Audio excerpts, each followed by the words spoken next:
Les bienfaits de la spiruline. La spiruline est une cyanobactérie capable de photosynthèse, on la trouve dans les lacs et les rivières. Dans sa composition, elle contient plusieurs micronutriments qui apportent des bénéfices à la santé humaine, agissant dans plusieurs zones de notre organisme. De nombreux chercheurs ont classé ce composé parmi les meilleurs aliments au monde. Cette bactérie est riche en protéines, vitamines, acides aminés essentiels, minéraux, acides gras polyinsaturés et autres nutriments. Son utilisation principale aujourd'hui est comme complément alimentaire. Les propriétés de cette bactérie peuvent agir dans notre corps comme une source de protéines. Une immunité accrue, une récupération musculaire, dans le contrôle de plusieurs maladies.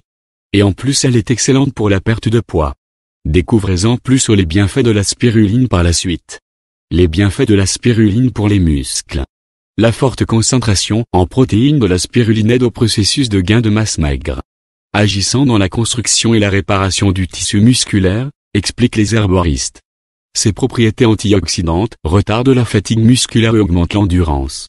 Les bienfaits de la spiruline pour la perte de poids. En raison de sa caractéristique protéique, la spiruline génère de la satiété pour le corps, empêchant la prise de poids. C'est un aliment combiné à une alimentation naturelle, car elle est une source de diverses vitamines et acides aminés. Agit pour combattre le cholestérol, les triglycérides et le diabète. Les propriétés antioxydantes de la spiruline protègent le corps des dommages oxydatifs qui provoquent une inflammation chronique. Plusieurs études ont montré qu'une petite quantité de spiruline est capable de réduire considérablement ces maladies. Les bienfaits de la spiruline pour le système immunitaire. Selon les herboristes, la spiruline stimule la production d'anticorps qui affectent notre immunité. Cela est dû à la grande quantité de zinc et de vitamines que nous trouvons dans cette bactérie. Car ces composés sont responsables de la production de cellules de défense dans notre corps. Les bienfaits de la spiruline contre le vieillissement prématuré. Exactement en raison de son pouvoir antioxydant, la spiruline agit pour lutter contre l'action des radicaux libres. Ce qui garantit des cellules saines, ainsi, prévient le vieillissement prématuré et même le développement de maladies. Aide au traitement de l'anémie. La phycocyanine, présente dans la spiruline, stimule la production de cellules qui donnent naissance à des globules blancs et des globules rouges dans notre sang. Stimulant ainsi la production sanguine, qui renouvelle nos cellules de défense, agissant ainsi contre les maladies. Améliore la rhinite allergique.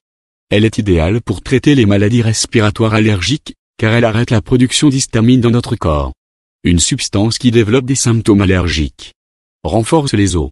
Parce qu'elle est riche en calcium, la spiruline agit également dans le processus de renforcement des os. Ce qui aide également à prévenir l'ostéoporose. Agit pour la prévention du cancer. La substance contient une grande quantité de composés photochimiques, des éléments connus pour empêcher la propagation des cellules cancéreuses. La substance peut également agir dans le traitement du cancer de la peau, du sein, du pancréas et des ovaires et d'autres types de cancers. Car la régression tumorale est un autre effet de la spiruline. A des effets anti-inflammatoires. La phycocyanine et le bêta-carotène présents dans la spiruline empêchent la reproduction des gènes inflammatoires, maintiennent les cellules en bonne santé et protègent le corps de tout type d'inflammation. Étonnant à quel point cette cyanobactérie peut avoir autant d'avantages pour notre corps, n'est-ce pas? Voyons maintenant, quelles sont les bonnes façons de consommer de la spiruline et ses effets secondaires possibles. Forme de consommation de la spiruline. Il est extrêmement important que la consommation de cette substance soit associée à l'ingestion d'eau en quantité suffisante, car la spiruline possède plusieurs fibres insolubles qui ont besoin d'eau pour que ses propriétés soient bien utilisées.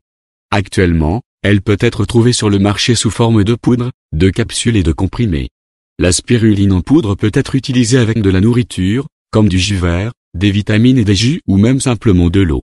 En gélule, la consommation recommandée est généralement de 3 mg, sauf recommandation médicale. Y a-t-il des effets secondaires de la spiruline? La spiruline contient également du sel. Une cuillère à soupe de 7 g contient 73 mg de sodium, ce qui représente 3% de la valeur nutritive de référence pour les adultes. Si vous savez que le sel est un problème pour vous, ou si vous souffrez d'hypertension artérielle, consultez toujours votre médecin avant de prendre un supplément.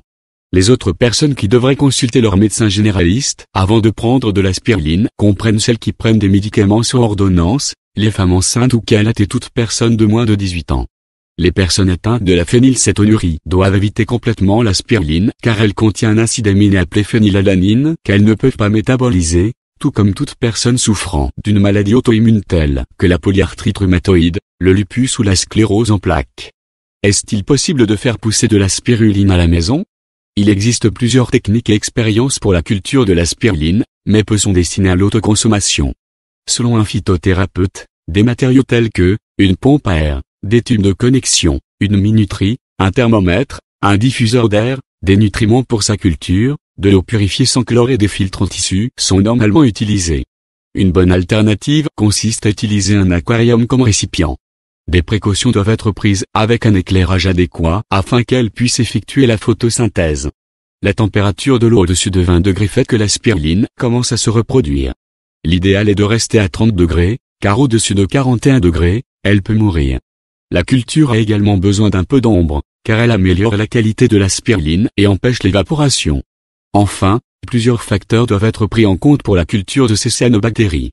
Si vous aimez les défis, c'est une excellente option pour une culture saine et naturelle, visant une consommation plus sûre de la spiruline. Si vous choisissez de consommer déjà prêt, comme nous l'avons mentionné dans les formes de consommation précédemment, assurez-vous simplement de l'origine du produit.